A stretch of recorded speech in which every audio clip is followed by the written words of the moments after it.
अवयुक्त का कुछ करना था छोटा कपड़ा, वो सुई में अपने आप ही डाल लिया। मैं बच्चों की वेट करती रही, कोई आए आए, फिर कोशिश की, अपने आप ही डल जाता है।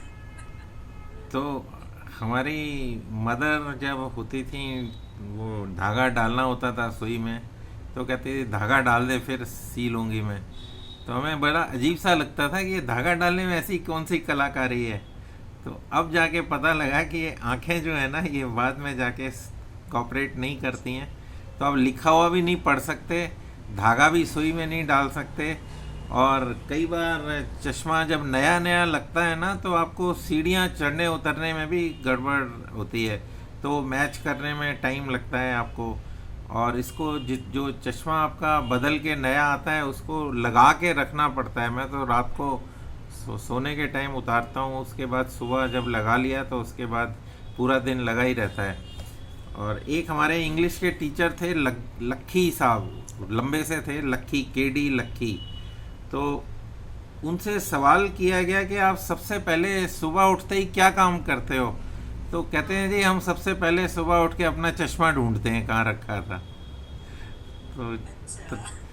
तो सही जब बात है। जब हम ये स्कूल उनका कुछ नहीं। स्कूल में पढ़ते थे, तब वो ये इस तरह की बातें जब वो करते थे, तो हमें लगता था कि ये कैसी बातें करते हैं।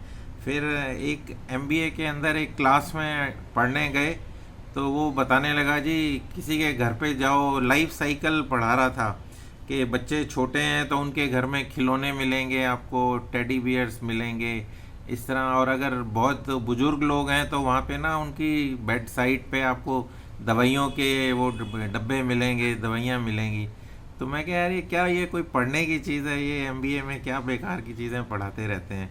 तो जब अब खुद को दवाइयों के सामने रहना पड़ता है, और जो देखते हैं बच्चों के घर में जाओ तो वो वही खिलौने और उस तरह की चीज़ें मिलती हैं, तो तब समझ आता है कि हाँ, वो पढ़ाते थे, ठीक पढ़ाते थे। एक हमारे डॉक्टर थे, वो बोलते हैं जी, मेरी मदर का वो सोडियम कम हो गया है, पोटेशियम ज़्यादा हो गया है।